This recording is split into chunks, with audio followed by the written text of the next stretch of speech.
E aí, tudo bem? Aí, tudo bem? Tudo certo? Bom, Andressa. Boa noite a todos. Que bom que deu certo. Deu tudo certo. Que bom. Então tá, pessoal, dando seguimento à nossa sequência de lives. Alguns alunos pediram, né, Maurício, pra gente continuar fazendo, pelo menos uma vez no mês. E a gente tá tentando respeitar o combinado. Boa noite, boa noite. E hoje a gente vai falar sobre um tema bastante importante para os advogados, principalmente, né? Que vivem isso na prática, que percebem isso acontecer direto e que é um tema muito polêmico também, que são as medidas discriminatórias, né? De que forma evitar, de que forma ajustar tudo isso. E a gente, de novo, né, Maurício, quer a participação de todo mundo. Na última live, todo mundo participou, foi muito legal e deu para estabelecer um debate interessante. Isso aí. Esse tema, algumas pessoas podem ver, olhar esse tema e dizer, mas pedida discriminatória, na verdade, é um tema batido. Não é batido. E ainda mais nos tempos de hoje, esse tema está sendo resgatado pelo Ministério Público e pelos tribunais. Então, é importante que a gente aborde, tendo em vista que ela é extremamente atual. E aí, Andressa, eu começo falando em despedida discriminatória, dizendo que, como vários outros aspectos de direito material, muitas coisas passaram a ser aplicadas ou interpretadas após a Constituição e quando surgiu lei ou súmula. Esse assunto, contudo, se a gente parar para pensar, a gente não precisaria nem de lei e nem de súmula. A questão é que o judiciário trabalhista levou muito tempo para saber interpretar à luz da Constituição, ainda que o que está na Constituição anda de mãos dadas com o princípio da proteção. Por que eu digo isso? Porque se eu fizesse uma petição inicial baseado numa despedida discriminatória, bastaria eu alegar o artigo 1º, o artigo 6º e o artigo 7º da Constituição Federal. Eu não precisaria ter mais subsídios, mas apenas trazer a questão de que o poder de direção, previsto no 2º artigo da CLT, não tem limites objetivos, mas o seu limite está na dignidade do trabalhador. Então, pensem comigo. Eu sou um trabalhador pessoa. Eu sou a pessoa trabalhador. E na empresa eu sou o trabalhador pessoa. Significa que, nesse caso, a minha dignidade tem que ser respeitada. Então, isso já seria uma construção. Mas como nós estamos num país altamente positivista, e a primeira pergunta que sempre fazem, né, Andressa, isso está previsto na lei? Qual é a lei que prevê tal situação? 11 anos depois da Constituição, vem em 95 a Lei 9.029. E aí ela fala e traz a previsão de atos discriminatórios, da despedida discriminatória e o que pode ser postulado, que a gente vai falar daqui a pouco. Mais para frente um pouco, mas ainda nos anos 90 para 2000, o TST edita uma súmula de uma situação que nos anos 2000, nos anos 90, ganhou muita repercussão, que foi o HIV. E a partir daí vinham as despedidas de pessoas portadoras do HIV, aidéticas ou portadoras do vírus, e a jurisprudência teve que se debruçar nisso. E notem que a jurisprudência se debruçou nisso muito pela dignidade do trabalhador, os precedentes que deram origem à súmula, do que a lei de 95 propriamente dita. Mas é o que nós temos objetivamente para evitar ou ressarcir as despedidas caracterizadas como indenizatórias. Quer falar um pouquinho, Andressa, dessa lei? É bom tu trazer essa parte da positivação. Eu tinha visto há um tempo atrás não foi uma live, foi alguma palestra sobre a questão da despedida discriminatória, da ABDT até. Para quem não sabe, Associação Brasileira de Direito do Trabalho. E aí tinha um estudioso falando, ele é advogado também de São Paulo, ele falava assim, a 9029, ela não menciona a AIDS. E já existia há muito tempo a questão da AIDS. A questão previdenciária 8213 não menciona a AIDS. O que traz a questão previdenciária? A garantia de emprego à pessoa que sofre acidente do trabalho. Tem a preocupação com a pessoa que não pode ser despedida por ter sofrido acidente do trabalho. Mas nada fala sobre a AIDS também. E aí teve que o TST acomodar, e aí ele fala a grande crítica, né? Teve que enfrentar um problema que já tinha que ter sido enfrentado pela própria legislação, não ao TST editando súmula e trazendo de que forma arrumar isso, né? É isso. Aí ele fala, as coisas estão erradas, não é o TST que tem que acomodar isso, é a questão legislativa, são leis que tem que enfrentar. E aí ele também toca num ponto que talvez seja o que me incomoda, não sei a ti, a questão da presunção. Porque presume-se discriminatório? E aí mora um problemaço, porque eu vou presumir discriminatório em razão de um vírus. Tá, e aí tu olha a jurisprudência, tem a questão do ônus da prova, de inverter o ônus da prova. E aquele que despediu tem que mostrar que não foi discriminatório. E aí me parece que para a advocacia isso é um problema, porque aí eu vou ter que mostrar que eu despedi por razões financeiras, por questões até técnicas da pessoa, não em razão dela ser portadora de um vírus. E essa é a grande crítica. Em razão da falta legislativa de ter uma lei que efetivamente traga como ajustar as coisas, presume-se discriminatório em razão de um vírus. E aí mora a grande crítica, e aí ele fala, e aí as pessoas confundem a garantia de emprego com estabilidade, que não é a mesma coisa, e aí fazem uma confusão jurisprudencial, e a gente tem que falar o que é garantia de emprego, o que é estabilidade. E aí é muito interessante, eu não sei se tu sabe também, na Itália tem uma lei que fala sobre isso, sobre essas questões de despedida discriminatória e de que forma não fazê-las. E uma das formas de não fazê-las é mostrar para as pessoas de que forma a empresa deve se portar a despedir essa pessoa, com transparência, trazendo até justificativas prévias para evitar processo. E falaste num ponto aqui, Andressa, importante também, que é importante a gente falar. Perdão. Acho que em relação às estabilidades e às garantias de emprego, é que surgiu essa dúvida. Por quê? Porque antes de 95, nós tínhamos ali praticamente as garantias de emprego que temos hoje. Gestante, cipeiro, acidentado do trabalho, dirigente sindical. Depois ali dos anos 2000 que surgiu um membro da Comissão de Conciliação Prévia, o diretor de cooperativa, o diretor, o empregado representante do Conselho Nacional da Previdência Social e do curador da FGTS em Brasília. Esses surgiram um pouco depois. E aí, quando surge essa súmula 443 do TST, aí vem em 95 a lei, que fala de forma genérica, né? E ela trata até, né, Andressa, muito mais, ela começa dizendo no artigo 1º, é proibido a adoção de qualquer prática discriminatória e limitativa para efeito de acesso à relação ou de sua manutenção, por motivo de sexo, cor, origem, raça, situação familiar, deficiência, reabilitação, idade, entre outros. E essa lei sim previu que eu posso pedir a reintegração ou ganhar a indenização em dobro. Pedir uma indenização em dobro. Isso está previsto na lei de 95, a 9.029 de 95. Está previsto isso. Bom, então nós temos garantias de emprego e temos uma lei que protege a questão não só da manutenção, mas de qualquer prática discriminatória no emprego.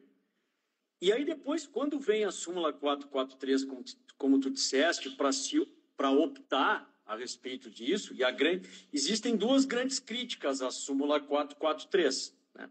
A primeira no sentido de que ela estaria legislando e criando mais uma forma de estabilidade, e aqui a gente pode falar depois, porque aquele que for reintegrado, ele vai ter estabilidade, porque ele não vai ser mais despedido da empresa. Quem tem HIV, as situações hoje de câncer, enquanto tu tiver o tratamento do câncer, tu não vai ser desligado. Então, já há uma grande discussão a respeito de que aqui se estaria diante de uma estabilidade, sistema que nós não temos, porque o inciso 1º do artigo 7º da Constituição diz na forma da lei, e a lei para trazer uma estabilidade absoluta não veio até hoje. Por isso que existe a multa de 40%, para compensar a falta dessa estabilidade. Então, assim, essa polêmica, e eu quero deixar uma parte para falar sobre isso, Andressa, mas essa polêmica da presunção, depois eu quero contar para vocês, eu fiz um artigo junto com uma ex-orientanda, e nós publicamos esse artigo, que originou o TCC dela da PUC, e foi exatamente sobre esse tema. E aí depois, mais para frente, quero falar um pouquinho da jurisprudência sobre isso que tu falaste, da presunção. E a gente daí pode ler rapidamente a súmula, né? O mais importante de trazer aqui, que atualmente, e aí eu volto um pouquinho antes da súmula, com a Lei 9.029 de 95. Ainda que o câncer suscite a aplicação da súmula 443, uma petição inicial, obviamente, se traz os dois dispositivos, digamos assim, tanto a previsão da lei como o entendimento do TST. E por que eu digo isso? Porque a lei ela é muito ampla e quando ela traz, inclusive, práticas discriminatórias, exigência de teste, exame, perícia ou comprovante de esterilização ou estado de gravidez, nós sabemos que tem várias empresas que fazem ainda isso, que exigem, e isso obstaculizaria o acesso da mulher, né, Andressa, ao mercado de trabalho, a adoção de quaisquer medidas de iniciativa do empregador que configure indução, instigamento à esterilização genética, controle de natalidade, e isso, inclusive, foi tipificado como crime nessa lei, né? Uma lei com 6 artigos, mas que entra em vigor e que, por um certo tempo, acabou adormecida e agora ela é resgatada por vários aspectos. Por quê? Porque, querendo ou não, nós estamos num momento necessário de enaltecimento da diversidade e da inclusão. E aí eu te pergunto, Andressa, as questões de diversidade e inclusão, e aqui vou trazer a deficiência, xenofobia, gordofobia, homofobia, isso não entraria aqui? É óbvio que entraria aqui, né? Então, eu acho que é um ponto que, por isso que as demandas atuais, elas solicitam o resgate dessa lei. Então, quem está na advocacia certamente já se deparou, está se deparando com reintegração pessoas com câncer, com HIV ou com outras doenças que suscitem preconceito, que é o que a gente vai falar agora, né? Agora, o mais importante é o pedido da inicial, quando tu vai pedir ou a reintegração ou tu pede indenização em dobro com base na 9.029. É um bom ponto aqui a ser questionado. Mas, Andressa, o que tu acha em relação à súmula? E aí vamos voltar para ela para eu te provocar aqui para conversar com todos. Deixa eu ler a súmula. Ela começa: dispensa discriminatória, presunção. E aqui que a Andressa se refere, meus caros. É porque no título, no enunciado da súmula, já está escrito dispensa discriminatória, ponto, presunção. Quiserem, depois confiram aí no súmula 443 do TST. Empregado portador de doença grave, estigma ou preconceito, direito à reintegração. Então, ele já anuncia a presunção. O que me parece que, num primeiro momento, Andressa, obstaculizaria o ônus da prova ou inverteria. Mas vamos lá. Presume-se discriminatória a despedida de empregado portador do vírus HIV ou de outra doença grave que suscite estigma ou preconceito. Inválido o ato, o empregado tem direito à reintegração no emprego. A tua interpretação a respeito, Andressa, tu achas que mesmo que ela comece dizendo presume-se discriminatória a despedida de quem tem doença grave que suscite estigma, HIV, ou outra doença grave que suscite estigma ou preconceito, na tua opinião, como professor, como jurista, tu achas que, e como advogada principalmente, Tu achas que isso aqui exclui o ônus da prova de se comprovar antes da reintegração que houve estigma e preconceito? Sim e não. Sabe por quê? Porque eu tava olhando, inclusive, algumas jurisprudências. Eu vou te dar um exemplo e depois eu volto para a tua pergunta. Eu tive um caso, um tempo para trás, que foi mais ou menos parecido. Mas o empregado ele foi de testemunha para o par dele. E nem era mais da mesma empresa. Ele volta para a empresa, comprova que compareceu em juízo no outro dia. Tchau. Né? E aí começa esse elastecimento que tu bem trazes, inclusive não é só a questão do HIV.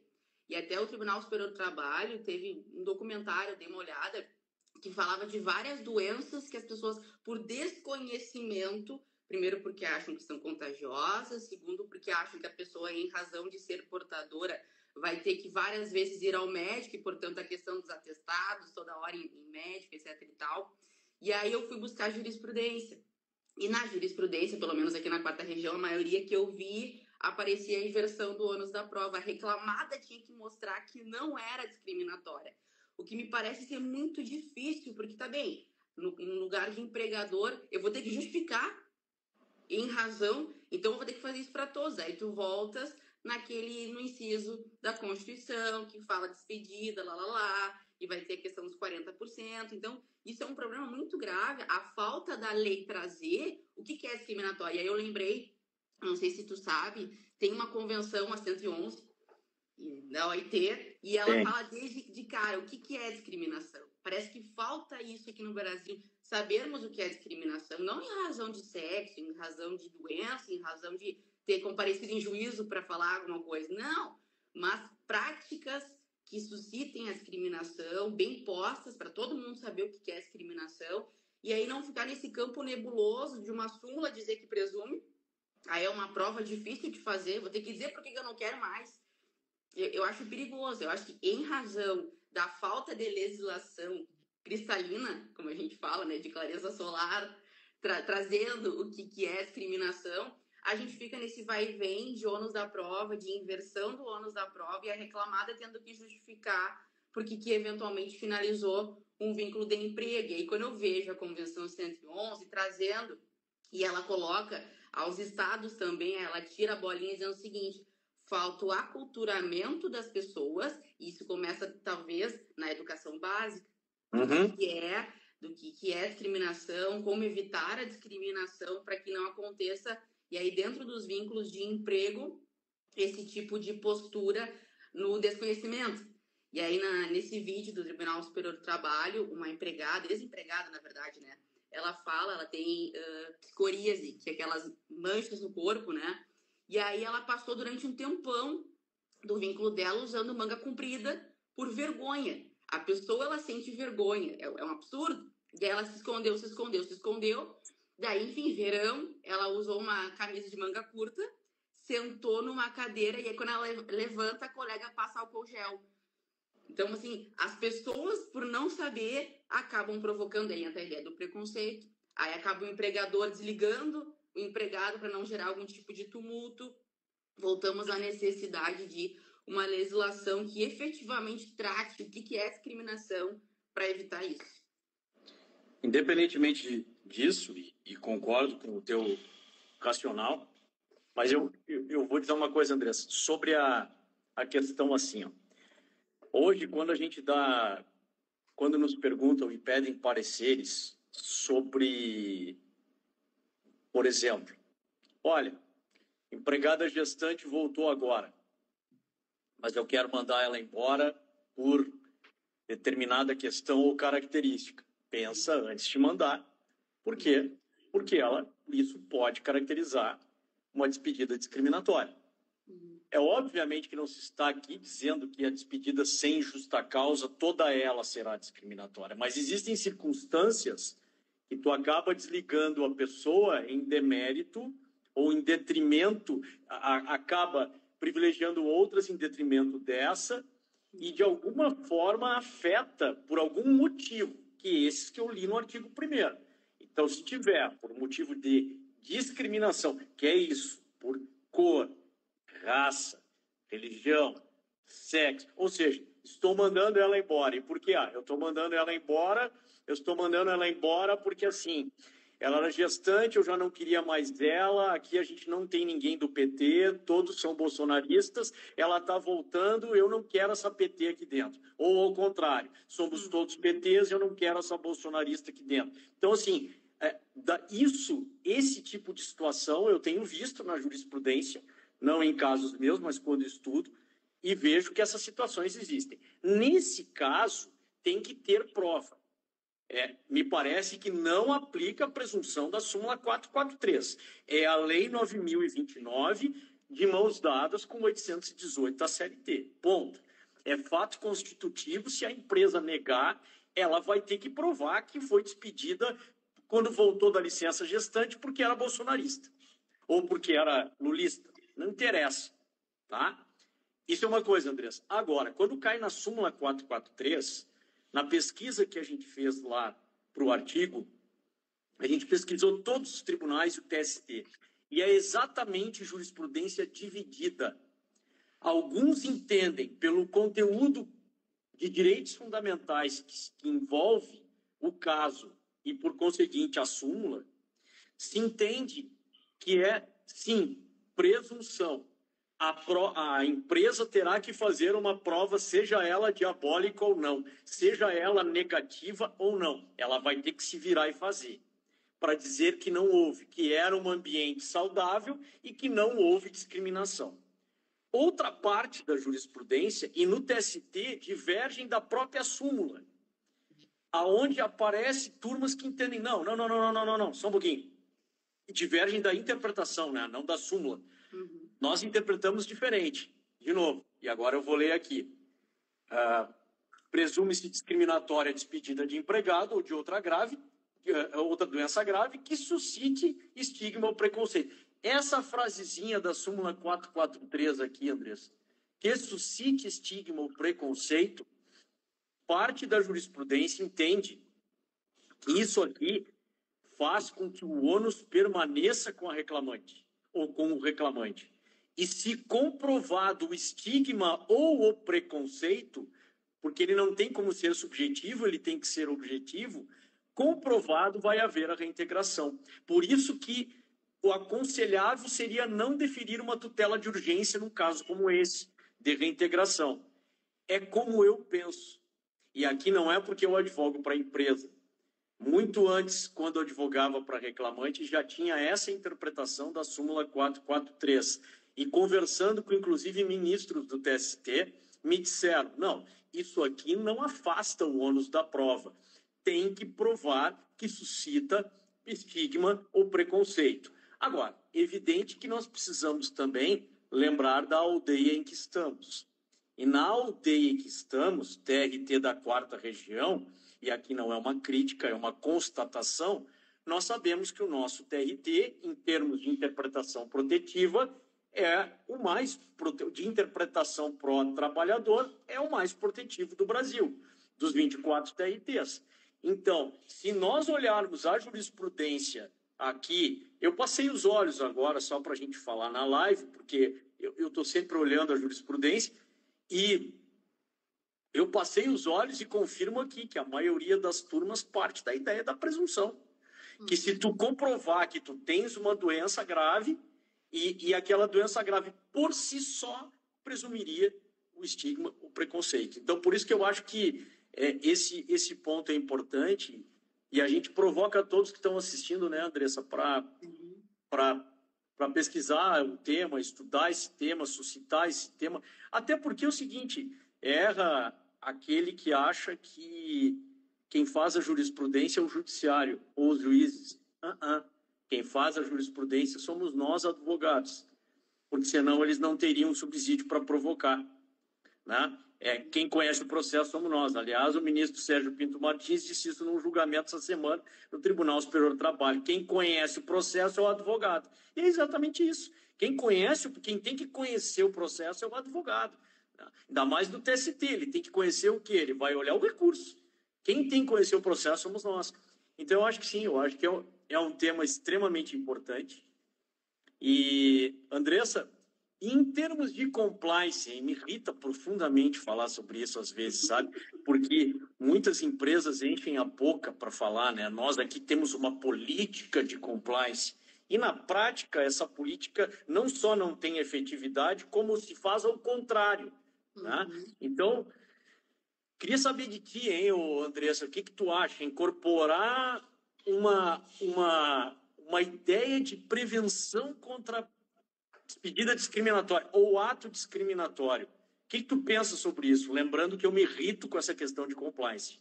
Vamos falar essa palavra, então, para não perder o sócio. Não, só um passo atrás naquilo que tu falou, é bem a função da aldeia. Eu peguei a primeira jurisprudência que eu catei aqui, eles colocam a súmula, o artigo 7º da Constituição, e falam: com base nesses dispositivos, a jurisprudência constituiu o entendimento que, em caso de dispensa do trabalhador portador de doença grave, inverte o ônus da prova em favor do obreiro. Exatamente isso. Aqui, pelo menos na 4ª região, claro, funciona dessa forma. Eu acho que é importante, talvez, pensando numa questão de agir em conformidade, né, para não falar compliance, para não te irritar domingo à noite. Não, mas não me irrita a palavra. O que me irrita são alguns que dizem que tem uma política, tem que levar o compliance a sério. Não, o compliance eu não me irrito. A palavra não me irrita. Talvez, primeira coisa, né? E aí eu vou ter que te parafrasear. A gente tem que diferenciar prevenção de precaução. Todo mundo sabe que se fosse a mesma coisa, coloca na mesma sacola e tudo é a mesma coisa, não puxa nenhuma notinha de rodapé dizendo o que é prevenção, o que é precaução.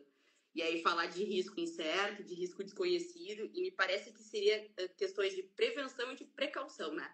Prevenção com base naquilo que a gente sabe. E aí pegar, talvez, problemas que já aconteceram para evitar. E precaução do risco incerto, e aí talvez entrariam todas as questões que poderiam suscitar algum tipo de estigma. Porque a discriminação mora na questão do estigma. Pelo menos pelo tudo que eu vi, as pessoas não sabem muitas vezes, não é só a questão da AIDS, até porque não é mais uma sentença de morte, todo mundo sabe, foi-se o tempo que a AIDS era isso. Então, talvez tenha a questão do câncer, tenha a questão das doenças, às vezes que exigem que a pessoa compareça várias e várias vezes ao médico, e aí gira em conformidade. Me parece que dentro das empresas precisa ser enfrentado questões como essas. E aí, até o Tribunal Superior do Trabalho fala que as empresas precisam mostrar para os seus empregados, né? Olha só, esse tipo de doença não é contagiosa, você não precisa excluir o seu par em razão disso. Ao contrário, você precisa incluir o seu pai, semanas de conscientização, não só para Bonito, não só para o Ministério Público do Trabalho ver, mas efetivamente estar dentro de um sistema onde se age com cautela, com compliance, né? E aí fala-se de transparência, e aí eu vou ter que falar de novo da lei que existe na Itália, porque a Itália já fala sobre isso. Na Itália, e é uma lei de 90, acho que é de 90, veja, 30 e tantos anos atrás. E fala de estar dentro de uma empresa onde eu conheço a política da empresa e sei que qualquer despedida é em razão de outras coisas. Talvez questões financeiras, questões de mérito, não em razão de ser portador de uma doença. E aí mostrar com transparência para os empregados por que se faz esse tipo de coisa. E a conscientização é uma questão de política pública também, né? E aí muita provocação vem nesse sentido. A educação base não ensina, as políticas públicas não incentivam, não adianta. E aí, de novo, que a gente sempre fala, setembro amarelo, outubro rosa, azul não sei o quê. Se as pessoas não entendem que durante o ano inteiro precisa pensar dessa forma, não é só sobre a fitinha no mês correspondente, é sempre as empresas conscientizarem as pessoas, e isso eu já vi pessoas assim, esclarecidas, ao cumprimentar pessoas aidéticas passando álcool gel. E é um absurdo completo, as pessoas não sabem de que forma se contamina. E aí, em razão disso, é aquele efeito dominó, onde às vezes o empregador acaba despedindo para evitar tumulto entre os pares, entre os colegas, e aí o ciclo de discriminação continua. Por isso que, além de faltar a lei, faltar o turnamento, falta as pessoas entenderem o que é, e aí a transparência, né? E mais uma vez eu acho que isso é a questão anterior a tudo isso, para tu evitares uma despedida discriminatória, e começa pelos gestores. Às vezes as empresas estabelecem política de compliance para que os empregados cumpram, mas e os gestores? E os administradores? E aqueles que têm o poder da decisão, eles também devem seguir isso. Por que eu estou falando isso? Porque não adianta eu buscar evitar estigma e o preconceito, digamos, nos trabalhadores, e aí quando chega nos altos escalões, sim, isso vai ser uma prática. Então, não adianta nada. E para isso, portanto, que eu falo que assim, isso tem, sim, uma ligação, por falar em discriminação, estigma e preconceito. Obviamente que se tem, sim, uma ligação com diversidade e inclusão. Que aí, eu falasse em aculturamento, e eu também acho. Por quê? Porque as empresas ainda precisam mudar. E, às vezes, eu não estou generalizando, mas eu vejo casos que o problema começa no RH. E o RH é recursos humanos. E começa o problema no RH, que não leva a sério a denúncia, que recebe denúncias e não coíbe, não informa gestores que tem pessoas que estão sendo perseguidas ou discriminadas. Isso acontece muito. Canal de denúncia que é para inglês ver, ninguém dá bola, ninguém leva a sério. Então, assim, a gente tem que pensar que o trabalhador pessoa, vou voltar aos primeiros minutos da nossa conversa, o trabalhador pessoa, o que interessa é a entrega do seu trabalho, o ambiente saudável, mas não me interessa para quem ele torce, não me interessa com quem ele deita, não me interessa para quem ele reza, não me interessa a origem do pai e da mãe, tampouco o bairro em que ele mora. O que interessa é que no momento que ele entra da empresa, ele está no mesmo patamar dos demais. Esse tipo de pensamento, em algumas empresas ainda não existe. Essa mentalidade de gestão, ela ainda não existe. E aí deságua onde? No judiciário, nessas interpretações. E embora eu tenha manifestado a minha interpretação quanto ao 443 do TST, a súmula 443, Andressa, eu vou dizer, eu não reprovo a interpretação da nossa aldeia aqui, do TRT 4, em relação à interpretação, porque é uma interpretação possível. Essa súmula, da forma como foi redigida, ela abre a possibilidade de entender que presume-se ou a presunção ocorrerá depois de comprovado estigma ou preconceito. Não que tenha sido discriminado, mas que aquela doença gerou estigma. Então, assim, na verdade, eu não condeno aqui, eu não agravo a decisão, a interpretação do Tribunal da Quarta Região. Por quê? Porque isso é uma forma de régua alta, exatamente porque essas coisas precisam ser coibidas. Evidente que aqui eu entendo que teria que ter o espaço do ônus da prova. Por outro lado, tem aqueles que dizem, né, Andressa? Pois é, mas se depender do reclamante, ele não vai conseguir provar. Aí nós entramos em outra esfera, que pode dar outra live, que é a teoria da distribuição dinâmica do ônus da prova. Eu discordo quem fala que tem inversão. Agora, pode ser que estejamos diante da distribuição dinâmica do ônus da prova, né?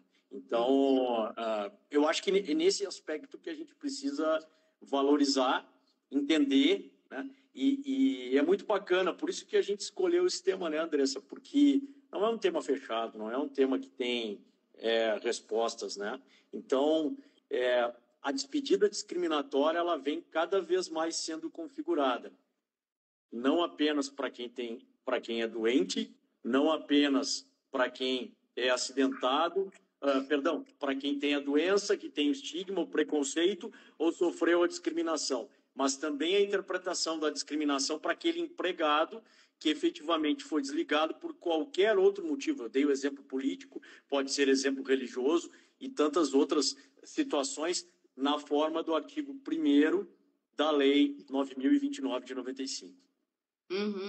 E aí o Anderson traz bem, né? Os objetivos do desenvolvimento sustentável é justamente a redução de desigualdades.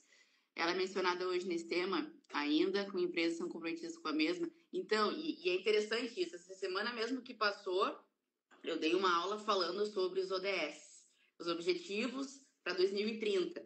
E aí a gente entra no 8º, que é do direito do trabalho, Até o Diogão que nos acompanha, né, Maurício, nos bastidores, ele estava me gravando essa semana, coitado, me aguentando em dose dupla.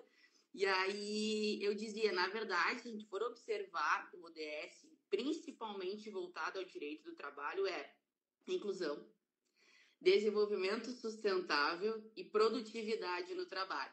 Produtividade eu não vou nem falar, senão eu vou me emocionar, né? Que é o tema da minha vida, falar em produtividade. Mas trazendo de volta para nossa live, não se fala, Anderson, nisso aí. Claro, a questão do preconceito sim, mas o estigma pouco se trata. E pensando no futuro, seja do trabalho, seja de todas as relações, porque a bem da verdade, se alguém aqui não leu, sugiro a leitura, o ODS, os próximos e futuros objetivos do mundo para todas as relações, não só de trabalho, mas enfim, várias questões. Tem a questão da discriminação, da ideia de gênero, traz bem. Mas o mote de tudo que tem lá é um futuro sustentável. É assim que se pensa ali, como agir de forma sustentável. E aí, pensando em sustentabilidade e trazendo até um pouco do conceito do Prof. Juarez Freitas, né? Que me deu aula lá na PUC. Tudo que é sustentável, tudo que te garante o futuro do trabalho. Ou o futuro de algo que se deseja ter. E aí, pensando nisso tudo, talvez renda até um artigo, né? Trazer, se é um objetivo crescer de forma sustentável, talvez seja o caso de começar a também enfrentar esses problemas. E aí, há 10 anos atrás, foi uma discussão da Academia de Direito do Trabalho, a BDT, eles falaram isso há 10 anos atrás, o problema da súmula, a súmula ter sido feita para o Tribunal Superior do Trabalho de forma rápida, com essa presunção, ponto, trazendo assim, e faltou vários pontos que há 10 anos a gente, advogado, vê na prática o problema que suscita. E pensando em futuro, sim, me parece que deixaram de abordar de forma mais evidente isso nos ODS. Perfeito. E dentro disso, eu acho que a gente já está se encaminhando para o final, né, Andressa? Uhum. Mas eu quero aqui fazer, principalmente a todos que vão entrando durante a live, enfim, e aqui cumprimentar a todos que eu conheço, e especial ao Cristiano, um amigo que fazia muito tempo que eu não via. Fiquei feliz em rever. Importante a gente dizer aqui, Andressa, que assim, fazendo uma revisão com todos que estão aqui, né? Quando a gente aborda o tema despedida discriminatória, nós temos que partir do pressuposto que a despedida sem justa causa, ela é permitida no Brasil, assim como a despedida imotivada, que é a arbitrária, que é diferente de sem justa causa. E essa despedida sem justa causa, obviamente, enseja o pagamento das verbas rescisórias e também o pagamento da multa de 40%, todos nós sabemos. Tá? Só que nós temos, número 2, obstáculos para essa despedida, que são as garantias de emprego, que eu mencionei rapidamente ali, de forma superficial, e não uma estabilidade absoluta, decenal, que terminou em 88. Certo? O artigo 7º da Constituição Federal, inciso 1º, não trouxe a regulamentação quanto à questão da estabilidade, e por isso que a norma transitória da Constituição que previu a multa de 40% se tornou definitiva e a multa de 40% substitui a estabilidade decenal. Vem em 95 a lei que traz a 9.029 de 95, que traz a possibilidade de se configurar atos praticados pelo empregador como discriminatórios, seja antes, durante ou depois do emprego, ou que comprometa a manutenção do emprego, indenização em dobro ou a reintegração. E aí nós terminamos com a súmula, né? Ou seja, chega-se na súmula 443, que fala da presunção tratando o HIV e também outra doença ou qualquer outra doença que suscite estigma ou preconceito. E até me lembrei de uma coisa agora, Andressa, que eu esqueci de falar, que foi o seguinte: eu me recordo, tu tinhas mencionado, que o problema do HIV vem desde os anos 70. Sim, né? Tu disse bem antes, sim, vem desde os anos 70. Surge nos anos 70 e nos anos 80, dos anos 80 para os anos 90, o HIV tem uma, entre aspas, febre, né? Porque, infelizmente, houve uma contaminação quase em massa. E muita gente famosa também. Com certeza. E aí começaram a famosos, né? A gente tem aí Renato Russo, Cazuza e tantos outros que faleceram infelizmente, por essa doença. E aí, eu me recordo disso, e eu tenho aqui o prazer de dizer, o Cristiano vai lembrar, e hoje ela, inclusive, é minha vizinha, né?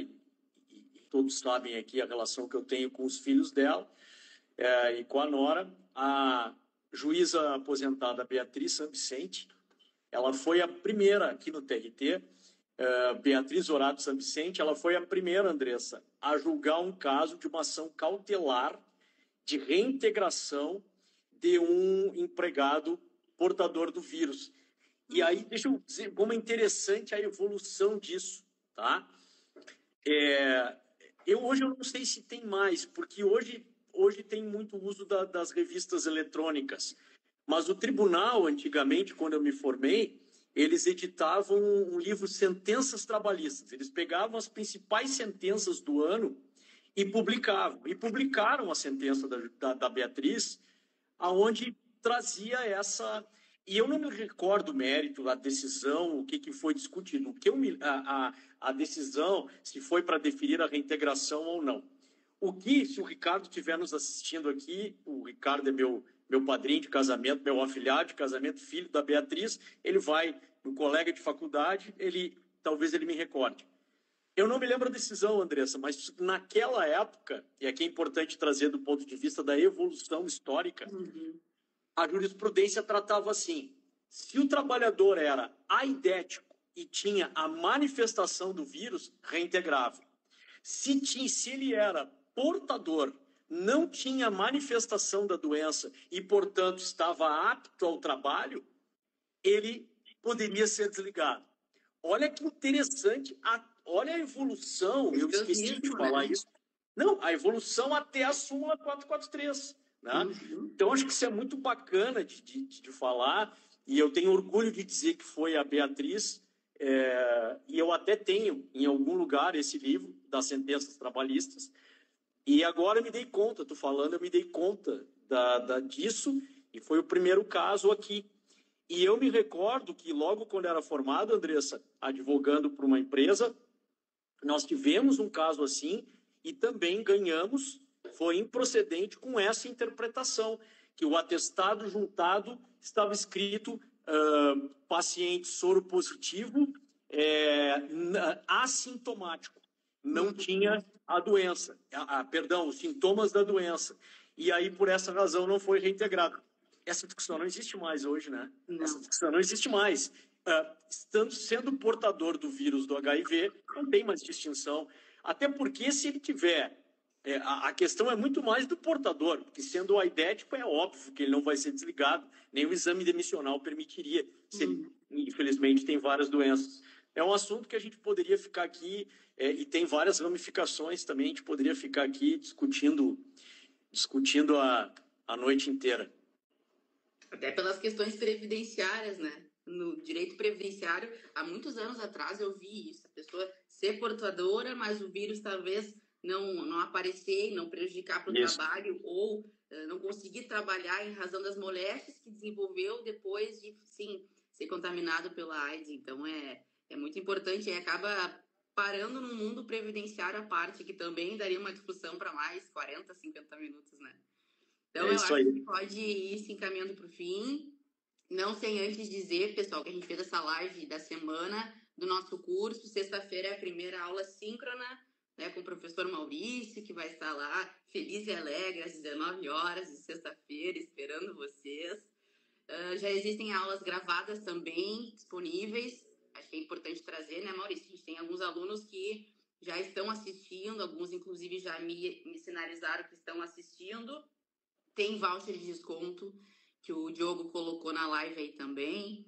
A gente pretende trazer pelo menos uma live por mês, então já fica aqui o convite, né, da galera nos mandar algumas sugestões, em que pese as mentes sejam muito férteis. Às vezes é importante também trazer algumas sugestões pra gente.